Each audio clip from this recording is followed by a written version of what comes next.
Voici une reine de France qui a fait exactement ce qu'on attendait d'elle, à tel point qu'on l'a un petit peu oublié dans l'histoire, tellement on n'a rien à lui reprocher. Voici la reine Marie Lesinska. Elle est simplement la reine consort qui a régné le plus longtemps dans toute l'histoire de France. 42 ans. Elle n'est pas n'importe qui puisqu'elle est quand même la fille du roi de Pologne, le très flippant Stanislas Lesinski. Mais pour autant, rien ne présageait qu'elle allait devenir un jour la reine du pays le plus puissant du monde.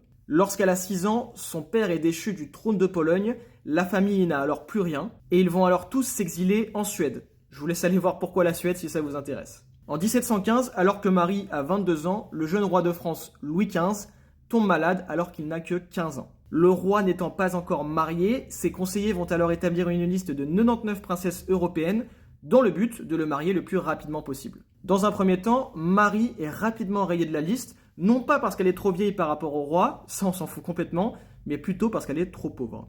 Mais dans un second temps, les conseillers du roi vont se dire que Marie n'est peut-être pas un si mauvais parti que ça, car sa pauvreté fait qu'elle n'a aucune richesse indépendante, ni aucune influence politique, ce qui fait donc d'elle une femme très facile à manier. Il suffit simplement de l'asseoir sur le trône de France et de lui donner pour mission de faire beaucoup d'enfants au roi. Littéralement la même utilité que votre machine Nespresso avec laquelle vous faites 6 cafés par jour pour oublier que vous êtes fatigué. Le mariage a donc lieu en 1725. Marie ne va pas être bien accueillie par le peuple. Mais après, on peut le comprendre, puisqu'elle est la fille d'un roi déchu, qui plus est de Pologne, qui n'est personne pour la France à cette époque. Elle ne va donner que 10 enfants en 10 ans au roi. Louis XV était réellement fou d'elle, ce qui est quand même plutôt rare dans un mariage. Après son 10e enfant, les médecins vont conseiller à la reine d'arrêter d'accoucher, puisque cela pourrait mettre sa vie en danger. C'est un move qui ne va pas trop plaire au roi Louis XV, qui est quand même légèrement addict au sexe, et qui par la suite deviendra d'ailleurs légèrement addict aux jeunes filles de 15 ans.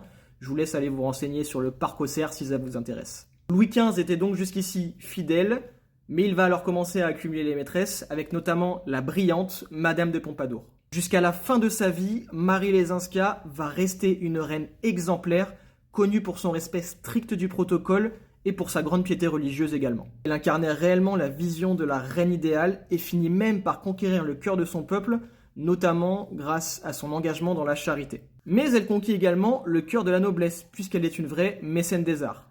Bon, bien évidemment, une fois n'est pas coutume, l'argent aide toujours à conquérir des cœurs. Toute sa vie, elle est restée cordiale et respectueuse avec les maîtresses de son mari, le roi Louis XV.